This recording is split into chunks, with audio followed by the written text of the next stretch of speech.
kwea Dubai koya Kaan Dubai kwara Beitema Kaan Ole kwara Beitema Kaan Dubai kwara Beitema Kaan Ole kwara Beitema Kuparanya kweni kitwa pin Dubai koya Ikape kumani kitwa pin Dubai koya Uwiru makjai ni ginera Dubai koya Utiero kweni ginera Dubai koya Kaan Dubai kwara Beitema Kaan Ole kwara Beitema Yoleng, the king mo paya.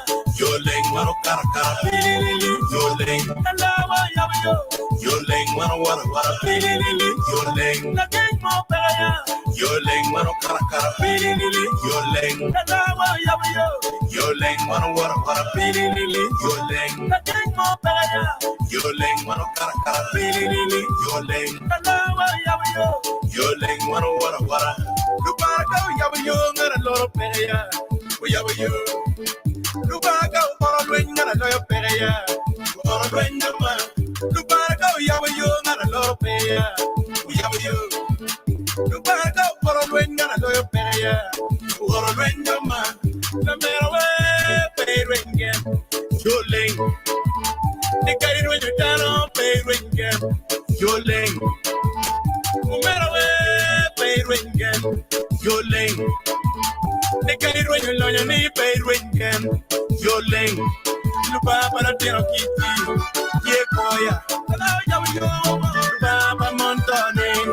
Ye koya. Yabiyo. Lupa para tiro kiti. Ye koya.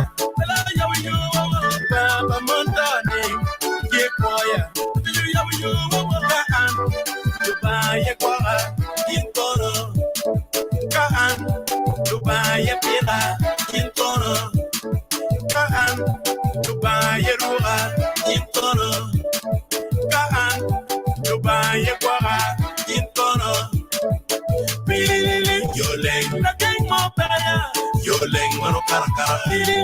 Yoleng. Alawa yabiyo. Yoleng mano wara wara. Yoleng. The king mo paya.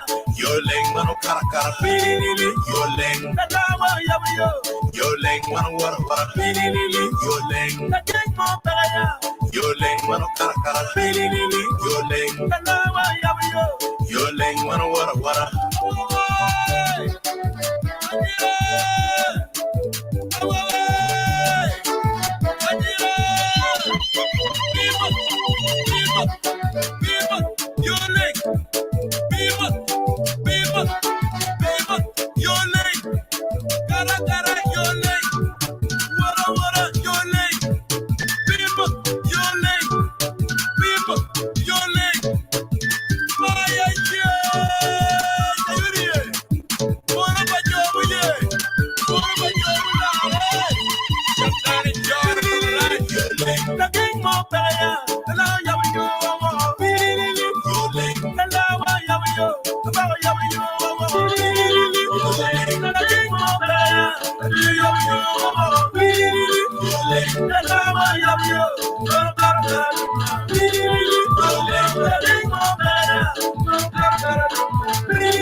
السلام عليكم ورحمة الله تعالى وبركاته. حينما كنتم أسعد الله صباحكم ومساكم ولياليكم بخير في أرجاء المعمورة الكرة الأرضية. معكم مجازف سبت لانتي مقدم برنامج Voice of Kush Wisdom.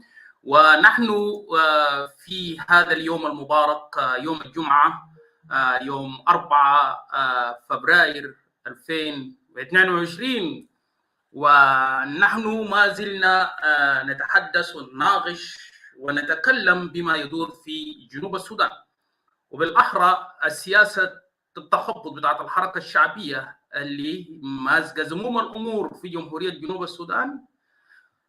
ما زالت هذا التخبط السياسي يجعل الإنسان الموجود في الأحراش والموجود في المدن وكذلك في المحجر أن يسأل أسئلة كثيرة جدا جدا إلى أين نحن ذاهبون بقيادة الحركة الشعبية. هل نحن ذاهبون إلى بر الأمان ولا نحن ذاهبون في قتال ساحق في جمهورية جنوب السودان؟ ولا هل نحن ذاهبون نحو التنمية والتطلع إلى الأولمة الجديدة في جنوب السودان؟ في هذا اليوم المبارك نحن يعني مبسوطين، وقبل ما نبدأ حديثنا بتاع هذا اليوم نقول أول حاجة يعني ربنا يشفي كل الجرحى ويشفي كذلك المرضى في بلادنا الحبيب، وكذلك يعني يحاول يطعم الجوعاء الموجودين في المحلات المختلفة في جنوب السودان، في معسكرات اللجوء وكذلك في معسكرات النازحين والذين موجودين كويس في المياه، الذين ينومون في المياه سواء كان نساء أطفال ورجال كبار في هذا البلد العزيز. فقبل ما نمشي قدام أول حاجة أنا أحب أن أرحب بكل الإخوة والأخوات ونقول لكم يعني تحية عاطرة، تحية مباركة إن شاء الله لهذا اليوم المبارك. سوف نناقش هذه القضية في الكلاب هاوس، وسوف نناقش هذه القضية مع ضيفنا أخونا جيرسون أمودا، هيكون معنا موجود هنا في الفيسبوك حتى ندلي بتحليلنا السياسي لقراءة سياسية عن سياسة دولة جنوب السودان في الوضع الراهن، وكذلك سياسة التخبط من انشقاقات هنا وهناك في الفترة الأخيرة دي. وسوف نتكلم ونضطر على كل هذه الأشياء إن شاء الله بندا لبند ونقطة لنقطة، وسوف نفتح الفرص كذلك للناس الموجودين معنا في الكلاب هاوس في فرصة بتاعت نقاش في الكلاب هاوس، إنه الناس تجي وتدي بآرائها وكذا. لكن قبل ما نمشي قدام أنا داير أقول كلام واضح ومهم جدا جدا في هذا اللقاء اللي أنا أستضيف فوق أخونا جيرسون أمودا، هيكون معي في الاستوديو بعد دقيقتين. وكمان نرحب بالناس الموجودين تحت هناك. أنا شايف سعادة السفير إيمانويل أجاوين موجود في الكلاب هاوس، أخونا تشيك موجود معنا، هو موجود في العمل، وكل الإخوة والأخوات الموجودين هناك في الكلاب هاوس. بس الناس ممكن تعمل بينك وشير للروم حتى نقدر نستفيد. وإذا في زول كمان داير يجي وينضم لنا في الاستوديو في الفيسبوك برضه نحن نرحب به، يعني نحن بنشتغل في الفيسبوك وبرضه في اليوتيوب وفي الكلاب هاوس. لكن على كل حال خلينا نضرب هذه الحديدة لما تكون ساخنة ونتناقش بما يدور في جنوب السودان، وفي الآونة الأخيرة التخبطات الحاصلة زي ما أنا ذكرتها في البداية، والانشقاقات الحاصلة أخيرا في مجموعة من الناس الذين انشقوا من جبهة الخلاص الوطني تحت قيادة الجنرال توماس سيريلو، اللي غايب من قيادات بتاعت التحالف الصومة، وهو موجود يفاوض الحكومة في روما. لكن نسمع هنالك سياسة غريبة جدا جدا يعني لدى أبناء دولة جنوب السودان في الانشقاقات العارمة، يعني كويس، انشقاقات عسكرية، انشقاقات فردية، انشقاقات من أجل الحقب، قد تكون حقب دستورية ووزارية. ليه؟ لأنه قد دقت ببعض الناس المرة. تعرف الناس في الحقيقة يعني أنت إنسان، أنا داير نعلق في الكلام ده قبل ما الضيف بتاعي يجي. يعني الإنسان الذي عنده المبدأ بمعنى الكلمة، when you have principles, I think those principles it's not easy you are going to give up about. يعني ما في حاجة بغريك، ولا المال ولا المنصب، ولا بيغريك بأنك أنت موجود في داخل الأحراش بأنك أنت تعبان. كل إنسان ما عنده مبدأ ولا عنده وطنية للموضوع اللي هو داير يقاتل منه أو بيناضل من أجله سوف يذهب مع الريح. هذا كلام واضح. أي زول أساسا ما عنده مبدأ هيسحب مع الريح. ليه؟ لأنه غروره سوف يجعله أن يفكر عن نفسه أكثر حاجة. ده حقيقة. يعني أي إنسان في الدنيا ده أنت لو ما عندك بصراحه كده ما عندك حاجه بيسمى الاحترام الاخلاقي لنفسك لشخصيتك، بيخليك انك انت تجري ورا الاشياء اللي اساسا انت قد تدفع الثمن فيها ثمن باهر جدا جدا. كده نتكلم في الناس مثلا اللي قاعد تشك عسكريا ده هو ذاته، يعني من الناحيه العسكريه كده في الاستراتيجيات الامنيه والعسكريه، انت لما مثلا تقول انا اتمردت ورفعت السلاح ضد هذه الحكومه الموجوده في جوبا لانها مثلا شردت ابناء الوطن، اغتصبت ابناء الوطن، قتلت ابناء الوطن، وجعلت هذه البلاد تكون بلاد موجوده فيها نوع من الفوضى الآرمة بكل انواع بتاعها. وزي ما انا ذكرت في حديثي الكثير، ويجعل الفيل الموجود هناك في جي وان ده حتى هو ما يعرف زي ذاته، لانه هو ما بيعرف ماذا يدور في داخل جنوب السودان. ويجيك انسان يجي يقول لي انا اتمردت في فتره زمنيه موجزه جدا جدا، وبعدين الناس تبدا يعني تنط من مركبه لمركبه. كويس؟ يعني في صوره كده، انا ما اعرف الصوره ده لو لقيته هجيبه شويه، تلقى الفيران بنطوا من مركب لمركب لمركب وبيجددوا في نفس المركب. يعني حسي انا داير اقول المجموعه العسكريه التي انشقت دي، انا ما داير اخش في تفاصيلها. اذا انت انشقيت من جبهه الخلاص الوطني ومشيت مثلا انضميت الى انضميت لفول مولون، الجديد شنو؟ يعني انا بس كده داير افهم حاجه واحد، الجديد شنو؟ what is new there؟ ما ده بوري شنو؟ بيوري انه ما في ولا ما في ما في احترام، ما في مبادئ ذاته للتمرد بتاعها. ده واحد. وثاني حاجه، انت لما تنشق الصغر اللي كان موجود عندك في التحالف بتاعك او في الحركه بتاعتك، تفتكر حتكون موجوده في المنظومه الجديده اللي انت مشيت فوقه؟ لا طبعا.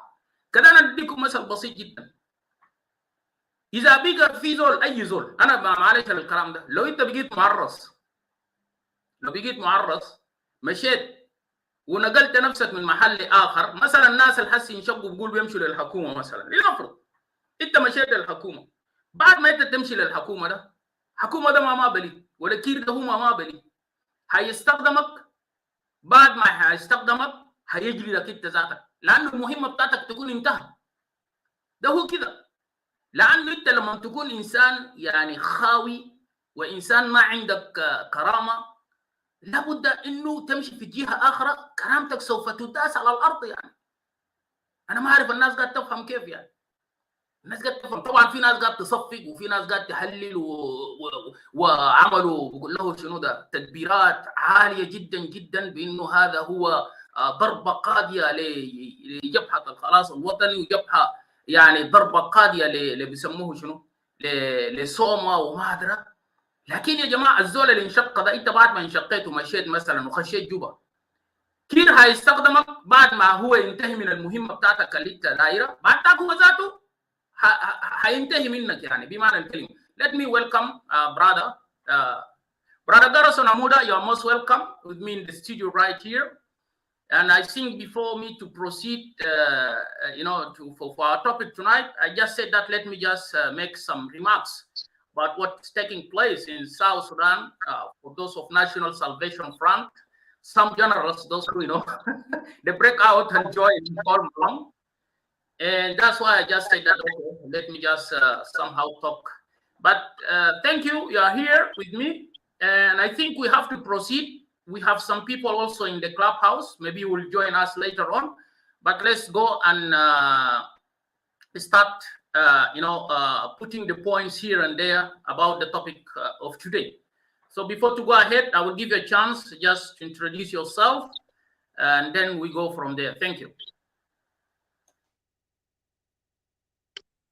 Yes, good evening to you. I'm not hearing you very clearly. I don't know why. Are you hearing me clearly?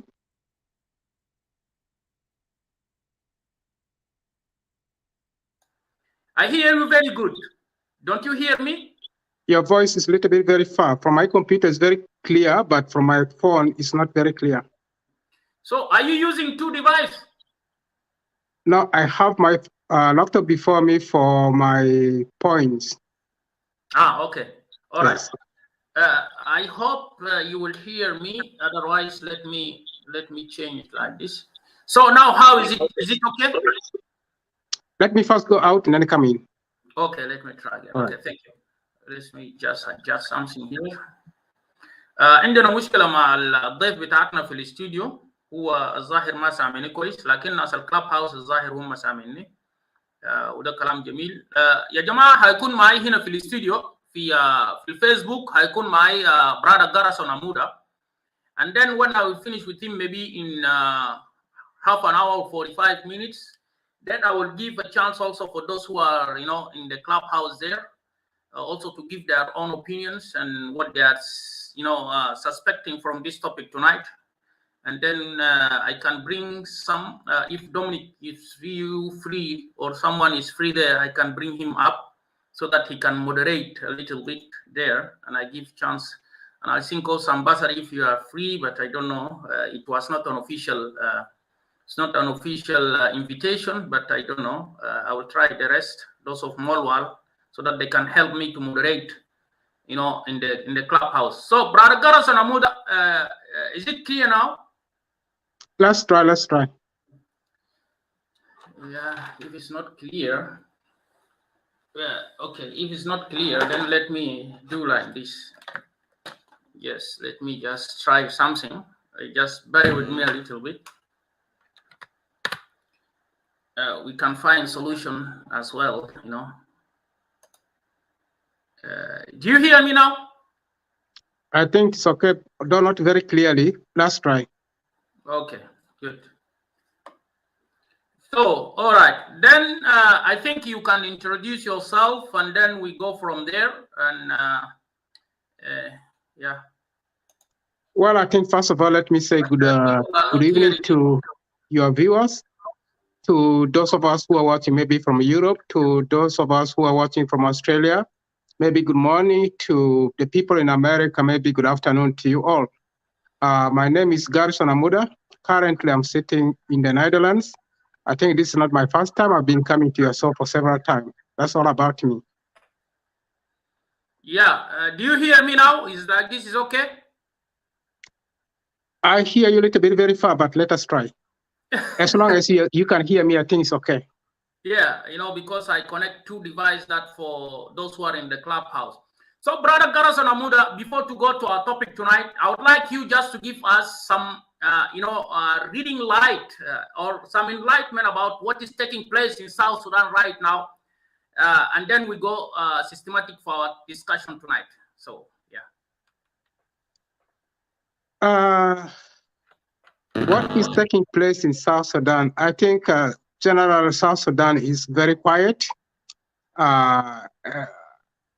except some few areas where there are disturbances, like we heard from the National Salvation Front that the government is attacking their bases in Central Equatoria and Western Equatoria State.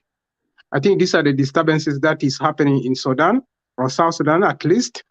And also, I think what is the latest is the peace agreement between the government of Juba and the breakaway SPLA-IO of Kidgao. So these are the two, I think, events that is happening in South Sudan today. As far as I think the peace agreement is concerned, I will talk much more about it later on. All right, good. So let's just start about the the situation in South Sudan about National Salvation Front and the government, and that fight who is taking place in Central Equatoria and some part that is taking place also in Eastern Equatoria. So what's your analysis about this situation? Is it this situation is going to be more further, or you see that the government is really dealing with this issue to go further to attack civilians like what you used to listen to hear all the time? It's very difficult to get precisely what is happening between the holdout group of Thomas Cirillo and the government in Juba. Because, I mean, it is counter-accusation. The government is saying we don't attack them, and then the NAS is saying that the government is attacking our position. And also, I think we hear from some church organization that indeed fighting is going on in Central Equatoria and also in Western Equatoria.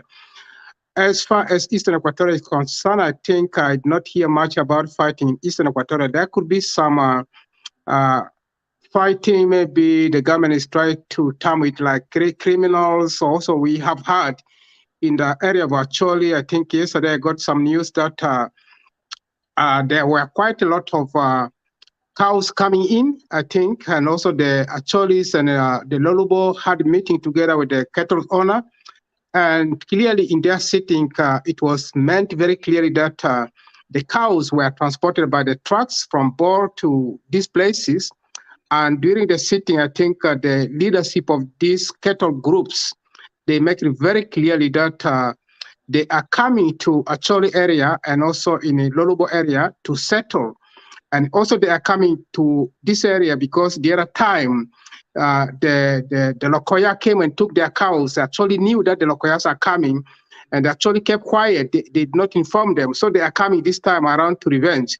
And they make it very clear that they say to the actually they should send messages to Lokoya people to return their cows. If they fail to return their cows, they are going to go after Lokoya to their mountains. I think as we talk now, fighting is happening between the cattle keepers and also Lokoya youth in the mountain of Lokoya area. And these people make it very clearly that the part of Acholi area and the Lolubo area where they are coming with their cows is part of South Sudan. So there is nobody who can tell them that they should go back to where they came from.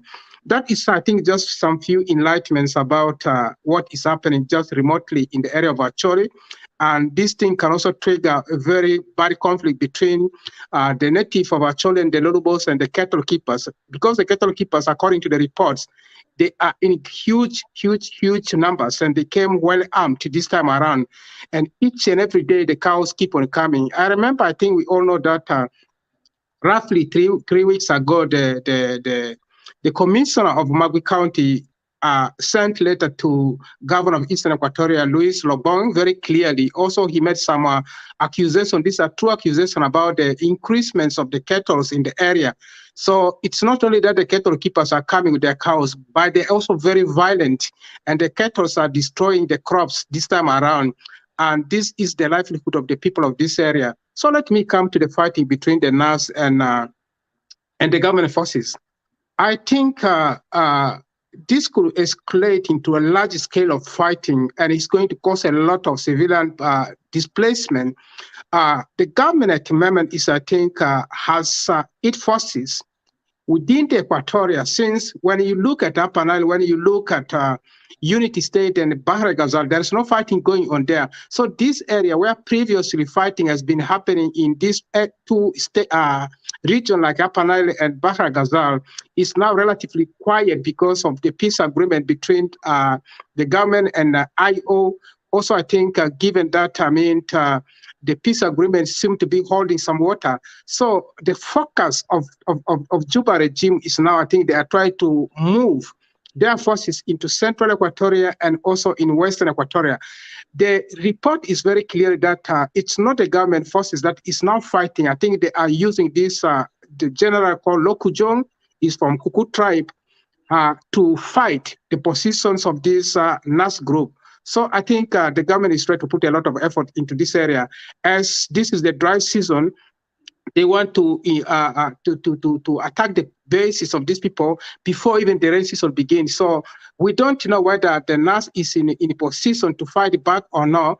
But clearly speaking, I think if the president is preaching the peace messages, as he said he's not going to take this country back to the war, it would be very wise for him to engage through the Rome agreement so that they can pursue the peaceful negotiation than going after the rebel group or these groups and attacking them.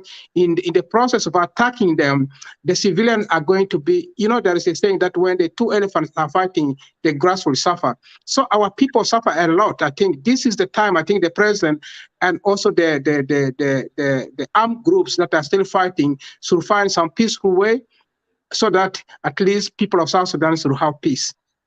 Yeah, but Mr. Gerison Amuda, at least you shift from the fight that was taking place in Eastern Equatoria. But I was really interested to ask you about the the violence that who is taking place in those areas, is it really the government is the one who is supporting those, cattle keepers with their guns? And what is the government is taking place? What the government is going to do when the two part or two tribes or wherever it is, cattle keepers that are fighting with civilians? So what the government is going to do that? Do you think that the government is really supporting what is taking place over there? And also, what is about the human rights watch about, the people, those who are staying in their place, and some they come with their guns and terrorize them. So what's your reading on that? Thank you. Now, just for, I think, coming back to that kind of question, let me try to remind us about the option that you said, the option to solve the crisis of South Sudan. Yeah. One of the problems of this country is these large numbers of cows that are moving uncontrollable.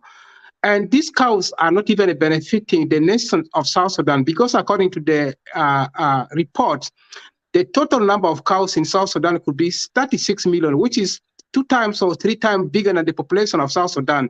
Yet South Sudan is still depending for the meat of cows that is coming from Uganda. So it's very clearly this massive movement of these people with their cows from very far away. These people do not even cross one state, by the way. They came from Jongole State. They came from Bor. All along this way, where is the question is, where is the government army? If the government hand is not upon this movement of the people. We also know in the beginning that the cows belong to some of these generals. Some of these cows belong to big people. And the fact that these cows have been carried by ferry from Jongole to Juba and by truck from Jongole to Juba is clearly an indication that the government has the backing of these cattle groups. And also given that there was some report previously, not only report, that the eyewitnesses are still seeing, before even the cows will go, there are South Sudan people, defense forces moving ahead of these people. They supply these people with the ammunition, and imagine these people are coming from Bor.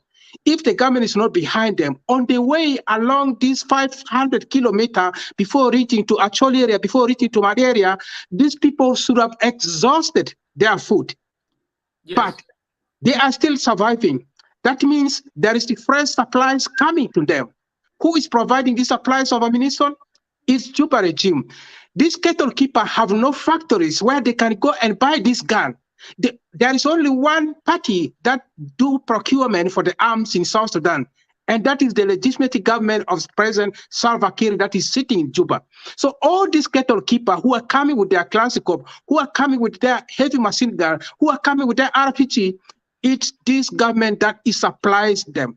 And if this government want the peace agreement to hold, I think it is about time for this government to say enough is enough and let this cattle keeper go back. The cattle keepers have inflicted conflict between themselves, among themselves. When you look at the Rumbe area, when you look at the Lake State area, in a daily basis, you can hear Dinka are killing Dinka.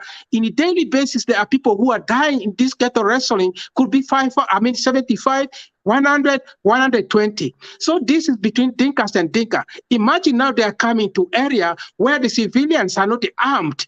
How worse is this going to be? And the government of Eastern Equatoria had this, and the government in Juba had this. The president has issued several decrees without implementation. So the fact that Kiir failed to implement the decree that he issued is a clear indication that he is backing these cattle groups. Mm-hmm. Okay, that's fine. That's fine. So let's come to the fire of when you want to talk about also the peace agreement. Do you think that really there is, let me laugh a little bit, because like, Kiir with his government, they're playing some games to buy the time, by signing peace here and there, and nothing we can see it on the ground, like what they signed the peace agreement in 2018. And now they signed peace agreement also with those of, Johnson Olony and the Kidwan group, I mean. So what is your analysis on what do you think that really, is it Kiir is going to implement the peace so that we can really have peace on that issue as well? Thank you. There is only one option, I think, left for this government and the people of South Sudan. Militarily, we have seen that the regime in Juba failed to crush out the rebel. And also the rebel have failed to overthrow this regime that is sitting in Juba. Clearly speaking, I think the people of South Sudan are very tired. Being it the rebel, being it the regime that is sitting in Juba, when you see this peace agreement happening between these armed groups, let us start with the Riek Machar. Many people were killed in Juba in December 2013. We have been in war for now clearly 8 years. What has this government achieved militarily? Zero. What has the rebel or the rebel group achieved militarily? Zero. Who are the victims of this war? Clearly, it is the civilian population that suffer.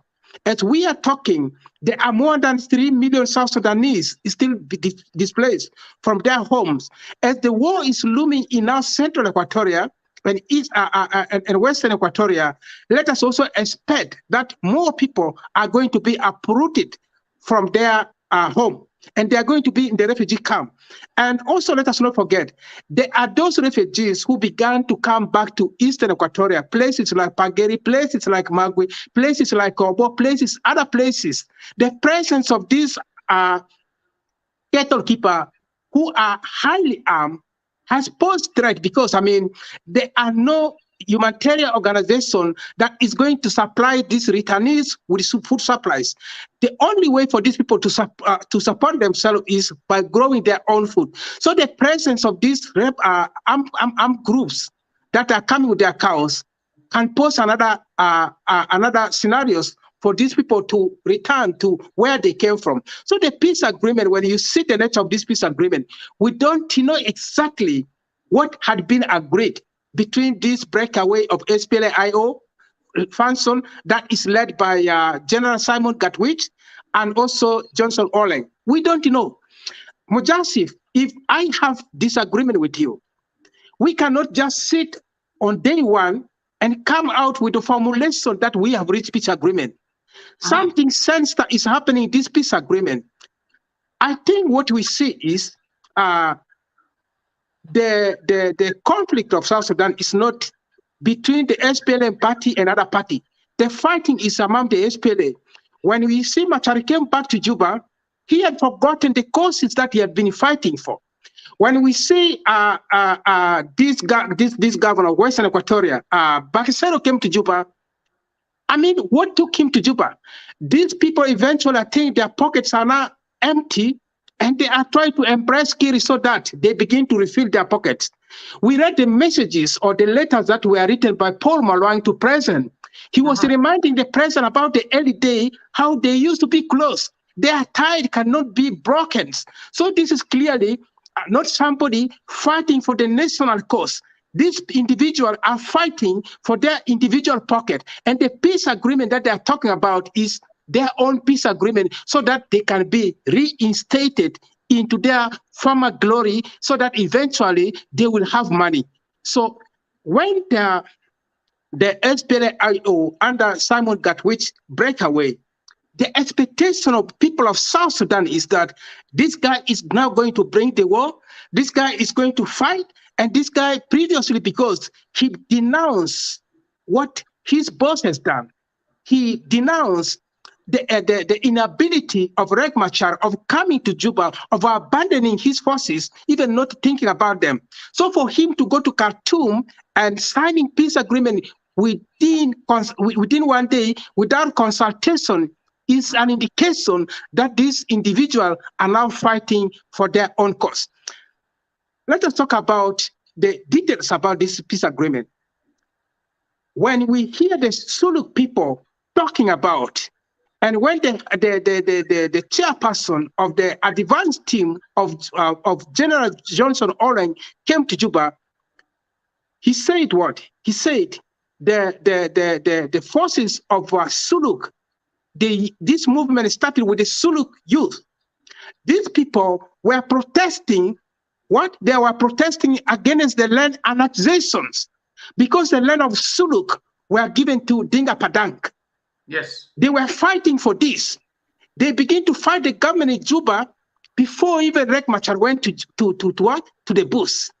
So for Johnson Oleng to go to Khartoum and come out with a peace agreement on the paper, and now it's going to come to Juba. The question that need to be answered is, has this peace agreement cover the issue of Suluk land annexation to Dinka? Has this peace agreement cover the issue of properties occupation? Has this peace agreement cover the representations of this Suluk kingdom or not? Or this peace agreement is only just for the individual? So I think eventually this peace agreement is going to let down the people who sacrificed for this great cause of fighting for the Suluk land. Oh, so I think that it means that there is some games here and there. So, but don't you think that Kir is really is looking for some generals so that he can face those of Thomas Cirillo or Soma, so that he can really prepare himself, like what he's saying, that he's looking for the way forward for the election, so that he can be more powerful around him. It will be with a lot of generals, and he will send them to war, like what is taking place now in Central Equatoria. So what do you think about that? Let me try to emphasize something about this peace agreement before I come to that question. All right, go ahead. When you look at the places where this breakaway function of SPLA-IO under Gatwich and General Oleng, the oil block of South Sudan is majorly sitting in the Upper Nile. And when you look at the government of Sudan, I'm talking about Khartoum, not government of Juba. All right. There is a crisis going on in Khartoum right now. This crisis started with the food crisis, and it has intensified into the military coming to take over the civilian elected government. So when you look at what is happening is the military council in Khartoum need this oil block so that eventually there's going to be a flow of oil from Upper Nile through the Sudan pipeline, and the government or this military junta in Khartoum is going to benefit from the oil fees that the South Sudan government is going to use the Khartoum pipeline. So that has put intense pressure on this breakaway SPLA-IO and for Khartoum to act as a mediator for its own benefit. So Kiri also need that block of the oil that is in Upper Nile. So if he cannot negotiate with these people and bring them back to Juba, eventually the government of Kiri is not going to be able to have the money at the moment to run all these activities of maybe payments of these 550 MPs, 5 vice presidents, and these militia groups. So that is, I think, the major reason why the peace agreement was quickly being rushed in Khartoum. Khartoum has interest on it because Khartoum needs the oil of South Sudan. Through the oil of South Sudan, Khartoum is going to get its fee because South Sudan is going to transit the oil using the Sudan pipeline. So if there is not going to be activities of this oil drilling in Upper Nile, majorly that are now functioning, Khartoum is going to experience a lot of economic hardship. That's why I think the eyes were on this group. That's why I think this group, even without looking into the tangibles of the part that they are sitting into, they should have used this opportunity to press the regime of Juba to come into the terms of what they want, because they have the power. They sit in the oil vast block of Upper Nile. That is, I think, the region. Now, let us come to the question that you said. Is Kiri not doing this to collect all the general? Kiri is trying to, what is happening is, in one way, Kiri is trying to deny access to Riek Machar. Access to Riek Machar in a way, all these generals who have been supporting Riek Machar, look, the deputy chief of staff of SPLA-IO, this guy called Chang or whatever, he's another guy. He's not in Juba. Kiri has assigned him to South Sudan People Defense Force.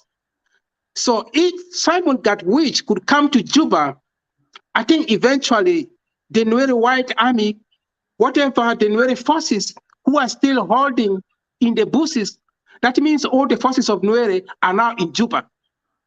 But what can happen? What is going to happen after that is what we do not know. We have seen the peace agreement between General David Yao and the regime of Juba. Kiri used the church group to negotiate between them and Yao's group. Eventually, when Yao was convinced to come to Juba, what happened? He has been reduced from his power. The position that was given to him was Deputy Defense Minister. But that does not even last. Eventually, he was kicked out of that. Where is he? From there, they moved him to the Ministry of Labor. When you are reduced to that kind of position, you don't have security of your own. That means you cannot be a threat to Kiri. So someone got which, when he comes to Juba, is going to experience the same thing like what his former boss is now experiencing. Sitting in Juba, you'll be given a V8, you'll be given your office block, you enjoy taking your tea, but beyond Juba Bridge, you're not going to be allowed to move. So Kiri is trying to use what I so-called the other time society control by bringing all these generals in Juba. And now, given that most of these generals are not from Equatoria, that means those areas where fighting has been happening is going to be peaceful, and the conflict is going to be shifted much more in the eastern Equatoria, western Equatoria, central Equatoria. The intention is, I think, again, to deny the Equatorian the right to be represented in this government. When we are talking about representations, yes, there has been representation in this government. Wanega has been vice president for quite a long time. But what has he done for the people of Equatoria? So Kiri is trying to look for these lukewarm people to be incorporated into his government, so that these are people who think about, yes, sir, yes, man, yes, man. So I think after these things happen, I think this fight is going to be shifting much more to flush out the group of General Thomas Rilo. So I think that is the right place, like what I'm thinking as well. So Brother Gerison Amuda, and I think that is the point where we can see. But don't you suspect that if something happened, for example, for maybe let's assume if General Johnson Olony comes in Juba, and then they give him maybe a mission to go and fight against National Salvation Front, and if something happened like that, don't you think that there is a conflict where people, they will think that it is a conflict between, like how some people, they used to make some, some propaganda that the National Salvation Front, they are only fighting for Equatoria, and if something happened like that, don't you think that that is a conflict where Kiri is looking between Upper Nile and Equatoria as well, in that narrow way of Shuluk Kingdom or Agolek, force? I think that scenario is on the table. This is not the first time. If Johnson Olony is going to come to Juba and is going to be in a military uniform, definitely, since given that his history of fighting, is going to go to fight. And why is he going to go to fight? Probably the area that fighting is still fresh is this Equatorial region.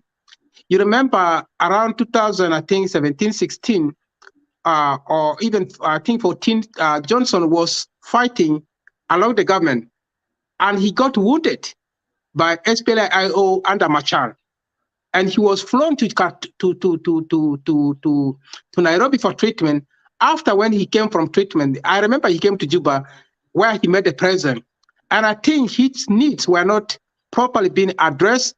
That's why he thinks he was left somehow, he was let down by this regime. Whether is going to come to Juba and the president is going to assign him to fight is something that I very much doubt. Kiri may have a lot of reservation against this individual. And as we are talking, I very much even doubt whether he's going to set his feet to Juba. Let us wait to see. But assigning him to go and fight in Equatoria, and as you say, that is going to shift the fighting along the region, like maybe Thomas Rilo is fighting for Equatoria. What's wrong with Thomas Rilo fighting for the right of Equatoria? If Thomas Rilo, I think he has the ability to fight for the right of Equatoria and the right of South Sudanese, as long as he's not killing the innocent people of Dinka, as long as he's not killing the innocent Nuer people, he's killing those who have been sponsored by the government, for instance, the cattle keepers, well armed, coming to the Equatorian area, destroying the civilian population, I mean, destroying the properties of civilians. I think if Thomas Rilo declared that he's fighting for the right of Equatoria, it's a very good thing. Thomas Rilo is not the first person who had been fighting for the right of Equatoria.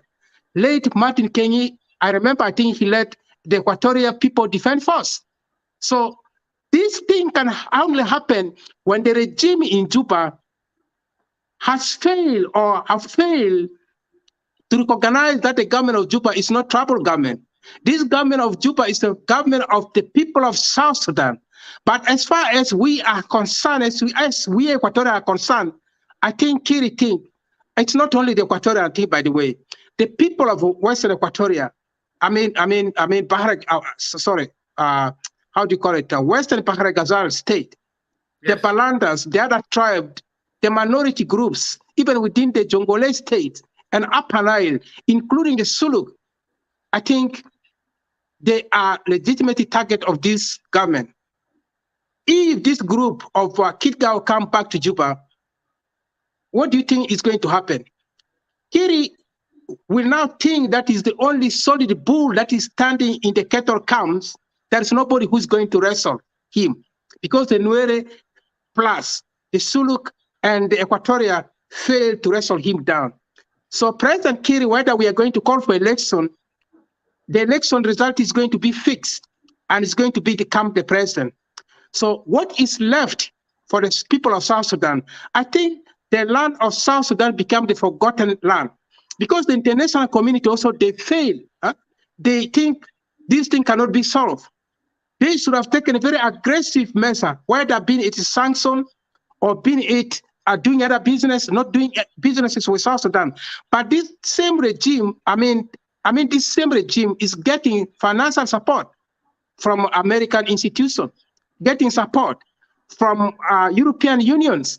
Why don't you stop giving this support to this government if you think this government is a government that you cannot do business with it? So the people of South Sudan are let down. We are left down.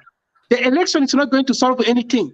The election is going to bring back the faces of the same people that we used to see.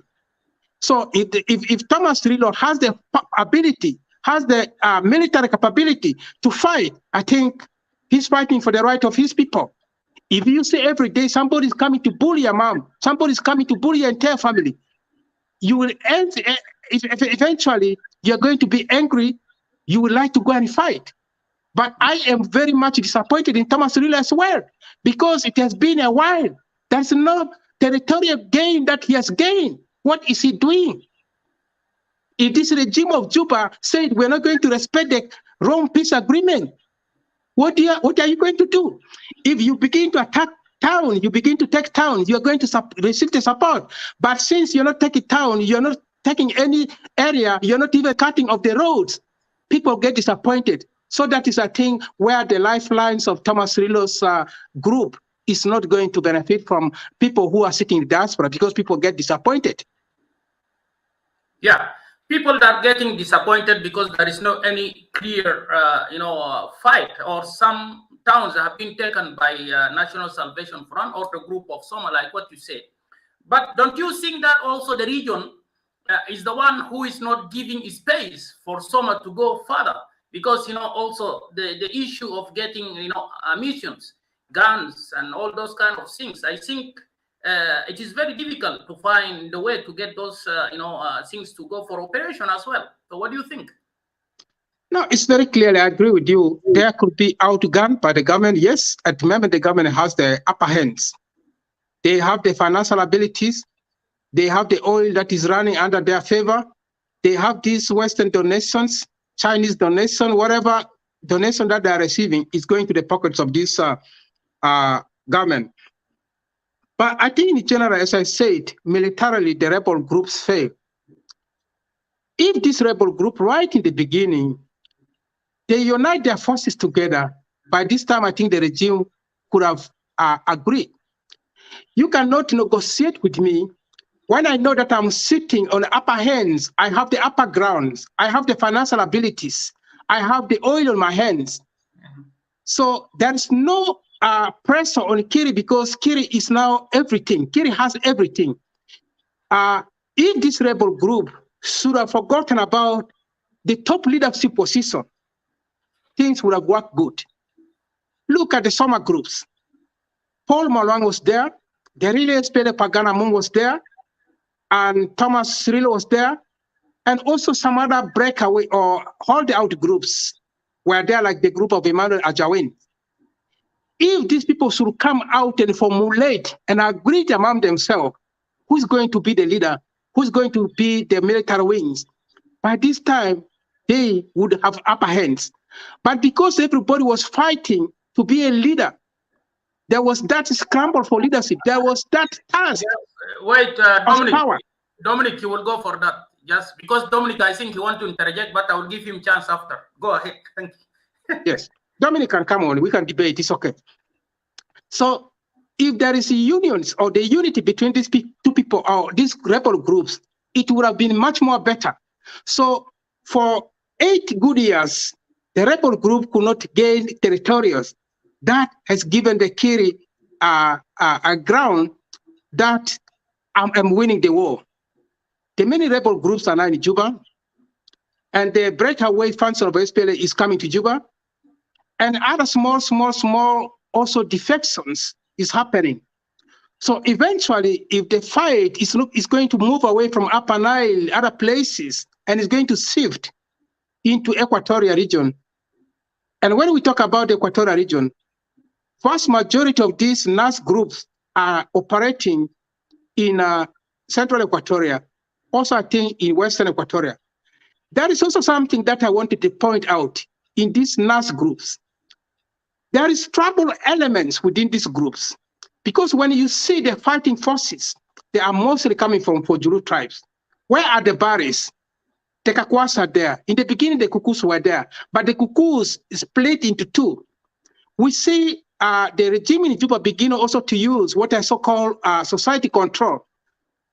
They begin to bribes these generals with the monies. They begin to come back into Juba. So eventually, I think the Fojulu will also get tired. They need development into their land. They do not want to see constant distraction because the Azandes have given up. So now they are trying to embrace peace. Although recently we see that the politicians are trying to instigate fighting between the Azandes and other tribes of Western Equatorial State. So there are a lot of things that need to be talked about. There are a lot of things that has gone wrong. In the beginning, I think Thomas Cirillo could have also do a lot of homework, do a lot of mobilization, do a lot of education to these regional neighboring tribes to enable him to have, a popularity among these people. But he break away, he just went into the bush, and in other places, people have been expecting him, people have been waiting for him. He's not there to be. So I heard people people blame very much the elites who are sitting in America, the Bari community who are sitting in America. People blame this thing because they seem to be sitting on this organization, controlling as if this organization is owned by one particular tribe. And when you look what is happening in Juba today, when you look at all this conflict of 8 years, I'm not blaming the Baris, but the Baris are not very much affected, honestly speaking. If the Bari could have joined the fight with Thomas Cirillo, I think something could have been much more better. So the neighboring tribe that are fighting and the leader of the movement is the Bari, and not the Bari are not sacrificing. You see, Lodo Gore came back, Lodo Alfred Gore came back from IO. What happened? The Mundaris, they're not there. Okay. Vast majority of Toposa are not there. And when Martin Kengi went, they actually were against him. The neighbor, we see this kind of thing that is dividing the Equatoria. It's so a long things that we need to talk over. A lot of things. Yeah. When one tribe try to fight for the right of Equatoria, I think other people should understand. Now their choices have been affected with these cattle owners. In the beginning, when the cattle are grazing in malaria, there are sections of Acholi that seem to be okay. A lot of things, Majazif, that need to be talked. All if right. we need our survival in this country. All right. So, Brother Gerison Amuda, and just you hang on there. I will give a chance for Dominic. You want to interject a little bit, and then you listen to him. He's down there with those who are in the, in the clubhouse. If you can just keep me here because I've not exhausted my points. Yeah. Let Dominic come. Yeah. Dominic will just interject like maybe 3-4 minutes, and then we'll continue with some of the points what we would like to go ahead. Okay. Okay. Yeah. Thank you. But one is Dominic, I think you want to interject something. What? Yeah. Thank you. Thank you so very much, Majazif. I know that is to show you have your guest. Yeah, but we are in the clubhouse here, so. Do you hear him good, Gerison? Very faint. Maybe I have to shift my computer. Yeah, I'm saying yes. I know he's your guest at the Facebook. Yeah, but we are here in the clubhouse, and if you are to moderate, I mean, there are certain things that he was saying that was, people really have to shed lights on it. As members of the opposition, that has been, opposing for the regime and then fighting the regime, for the last couple of years. I think we in the National Salvation Front, days will come, we are going to hold our 5th anniversary as to when people have started formation of this movement to oppose the genocidal regime of Salva Kiir in Juba. I know, yes, Gerison Amuda have spoken a lot of things, but again, let me start from where he has just ended. And I think that is the rhetorics of the regime and some of these people who wanted to build and dance into the isms of tribe. And it plays so very well in the playbooks of, the divide and rule, politics of the regime, to chase people.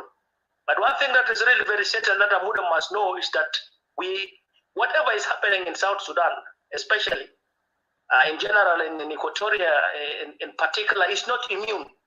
For example, to the Madi, to the Cholis, and to the Pojulus, to the Zandes, and that people went into this movement because of the pains of the things that are happening in these areas.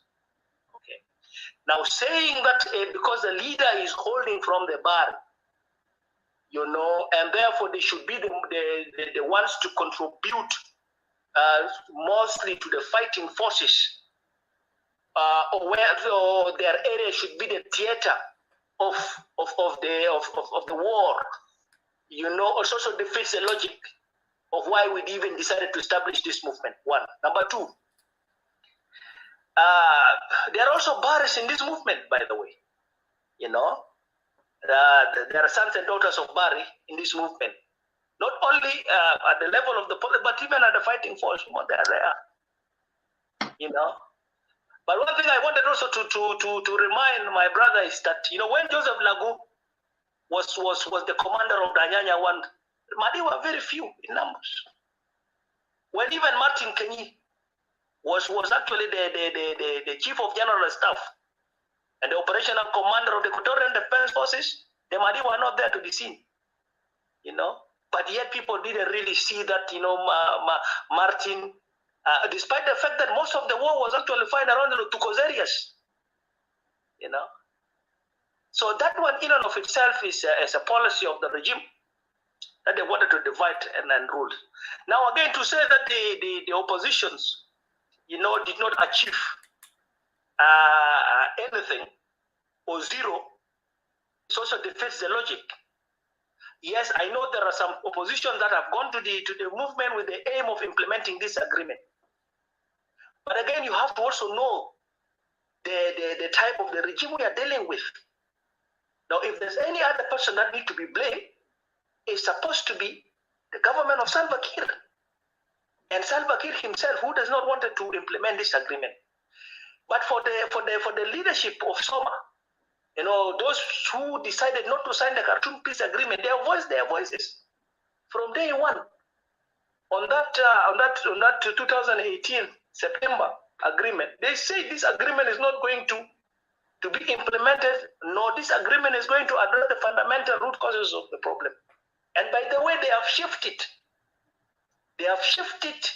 the negotiation from the region, and we know how the IGADs were playing into this, to now send a Egidio. And today they are still pressing on addressing the fundamental root causes of the problem. You know, and the government in Juba is so desperate because the government in Juba wanted to have a mandate through the election that he was supposed to implement over this agreement that he has signed, which he refuses. You see, that is also an area, you know. And for us to say that we need to understand, to address the fundamental root causes for the problem, issues that the government did not want even to address during the 2018 agreement, was a credit. You know, we are talking about a constitutional making process, the government refusing.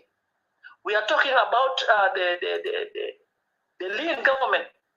We are talking about the army that has to be in content and character. These are issues. Okay. Number two, we'll get into these things. Yeah. Now, the other thing, Majazif, we in Soma,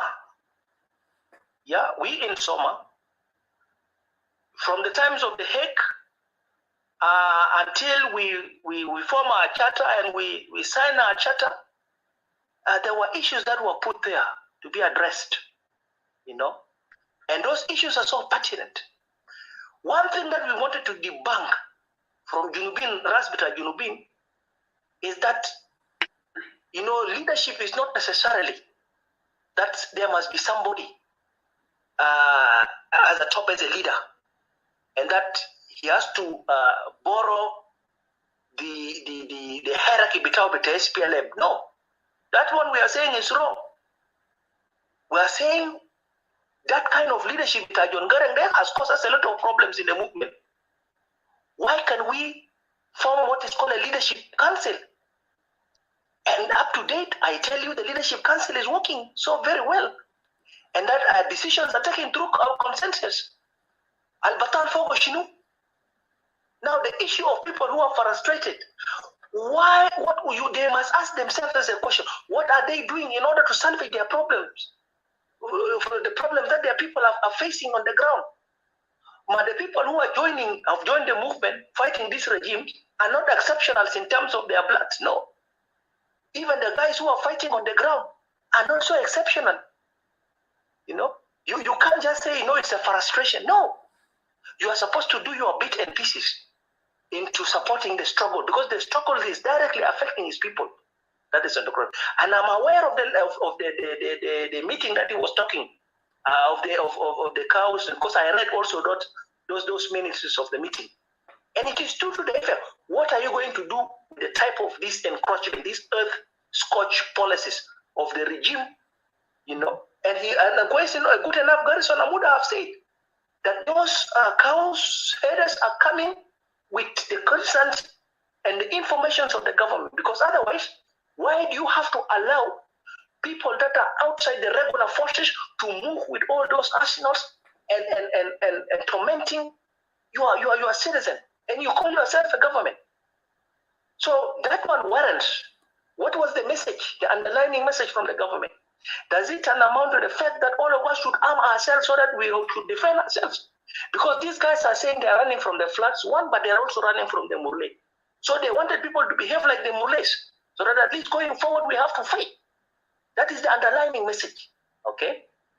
Now, war is not about capturing town. And let me borrow what Garang has said. That the war is not about capturing town, but incapacitating your enemy so that you obtain your political objectives. Today, there are liberated areas where our people are living in peace without being killed by the government. Is it not further? You know, Because this Zira, the producers of these people and whatever these people are doing, it is the government that is going into these areas to kill the youth, to cause this demographic change, and has forced a lot of people. Look at the Madi corridor, for God's sake. How many of our uncles were being killed in that area? How many of the houses have been ransacked in those areas? From Moli Tokuro up to Achua, it is even recently that people are trying to come back. But again, it is the government policies. So it is the government that does not want it to resolve the root causes of the problem, and not the opposition.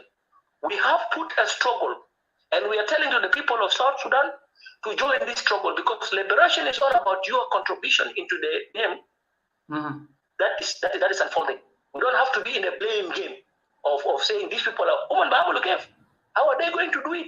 Even if you have Sila, but you need men behind the Sila, you know. Yeah. So thank you very much. Thank you, Dominic. You'll be there. Let me just let Gerison Amuda to finish the points. I was just giving you to interject so that also he can understand what you would like to say. Brother Gerison Amuda, you heard your colleague, brother Dominic, also give his own opinion. But let's carry on with our, with our points, and then after that, when we finish all, then we open chances for those who are in the clubhouse, and because we will go. So, do you want to add something about what Engineer Dominic said, and then we go ahead with our, our points that were left behind? Thank you. Well, thank you very much, and thank you to Dominic for coming up and making his point very clear. Honestly, I think I'm not going to debate him. I may agree with some of his points, but some of his points I cannot disagree with. I can disagree on them. I don't know that he's a member of the National Salvation Army. As for me, I think as I sit here, I don't have parties, because I'm very, very much disappointed in all these political or armed groups of South Sudan. I was very much involved in supporting the IO in the beginning. Not first of all supporting it in the name of IO, but I'm supporting in the names of home boys defending the Mali territory. Because I mean, what has started in Mali area was has been outlined very clearly. When you go to YouTube, you can see the video of General Martin Kengi. He said, we have gone to IO to fight and to champion the cause of Mali because we found IO as a partner. That's why I was supporting them. And when you see a lot of devastation that happened in my area, I was very angry. Last year when I was in home, I sat down with one of the generals. I said to him, I asked him, very tough question. I said, you guys were here in the ground, people have been channeled support to you, and yet these regimes are removing the iron seat of people's houses, not along the roadside, but deeper, deeper inside. Where were you? They could not answer this to me. So to subtly answer what Dominic has said, Dominic said, war is not about capturing town. My brother Dominic, if you cannot capture the town, you cannot put the regime under intense pressure so that eventually you can go with a balance on the peace negotiation on the table. So I think this is precisely what is happening in South Sudan today. The rebels have lost a lot of ground. As such, the government in Juba has upper hands. So just we are talking about the viable options that are available. Yes, exactly. For the peace of South Sudan. Yes. What has been left? Militarily, I say the last 8 years, both sides have failed. I did not see whether the government is winning. I did not see whether the rebel or armed groups are winning. Nobody has won a very tangible ground. Nobody has won. But the victims are the people of South Sudan. So what are the available options on the table to solve this crisis of South Sudan? These options are not new. These options have been there throughout the peace agreement. I outline about 10 or 11 points here. One of these available options that we, the people of South Sudan, still have available is the establishment of recommendations of a hybrid court that was being recommended by High Panel of African Union led by former Nigeria President Obasanjo. If the hybrid court is going to be established, this is going to be an opportunity for the people of South Sudan, because the hybrid court is going to be an independent. That means the judges are not going to be only South Sudanese.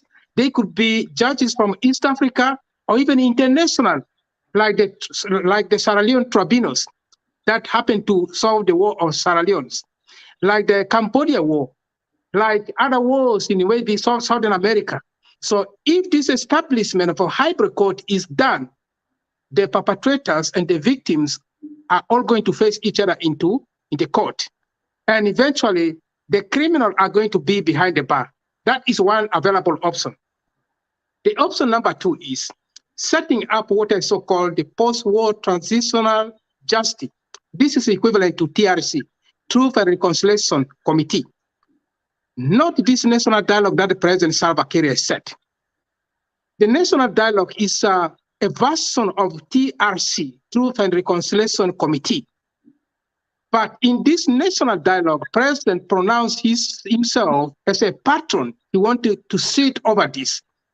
How can a criminal be a judge of his own? That is, I think, one thing we want to set up. The post-war transitional justice that is going to hunt this criminal within the government, this criminal within the army, and they have to be brought to the court. That is number 1, the hybrid court. Number 2 is setting up the post-war transitional justice that is going to bring these people to this court. Number 2 is, I think, very importantly, there are people in South Sudan today, they are not fighting this regime. They took arms because of their land that has been grabbed. For instance, the issue of Madi land. Madi have no cause to fight this regime. We have no cause whatsoever to be represented in this government because we are independent. Madi are well-land people. Madi land is very fertile. For centuries, Madi people have been working hard. We never receive humanitarian support from government. We never receive anything. We have availabilities of fertile land that can produce us enough food. We have available of land people that are working with the NGOs. So what is very important is returning of the illegal land grabs, land that are illegal being grabbed. Be it in Juba, be it Yei, be it Kajukeji, be it Wau, Malakal, elsewhere, this land must be taken away from the wrongful owner to be given back to the rightful owner. That is option number 3. Then the number 4 is reconstitutions of the army of South Sudan. This army need to be reformed so that this army should understand that it's not tribal army that is only representing one tribe, but it should be a national army, professional army. Eventually, the Ministry of Defense and Veteran Affairs should contract maybe Western nation like a country like Germany, country like Holland, country like the United States of America, country like Japan, and other nations, not the Ugandan forces to come and train this army. Because in Uganda, they have the same signal, the same system. So if the National Army of South Sudan will be trained to become professional army that is going to represent the people of South Sudan, then when the cattle owners are coming with their cows, the National Army will be able to say no. But since the National Army is mostly and majorly being members of this cattle owner, they are in the favor of their brothers because these cattle belong to them. Number 4, we should have a government that is going to set up a fund for the wounded heroes. Because when you see the nature of this general, South Sudan has more general than any other country. This general refused to relinquish their power because, after when they relinquish their power, what are they going to do at home without proper setting up of fund, a pension fund for them? The government have to set up a fund so that this general, when you sack them, when you return them, instead of rebelling and coming to fight this regime again in Juba, they have something to start with. That is number 5. Number 6 is stop the war and have independent, transparent, credible, free, and fair election. That where every party is going to be able to campaign freely without intimidation. These are the options. Option number 5 is constitutional reform. The Constitution of South Sudan has given much more power to this one person. So the Constitution should be rewritten by the expert, people who have knowledge about how Constitution should be written. If need to be, I think they should also borrow expert from the neighboring country. International expert should come and help the lawyers and the people of South Sudan so that this Constitution should be reformed. We see the current peace agreement say the Constitution should be reformed or rewrite. Has that happened? No.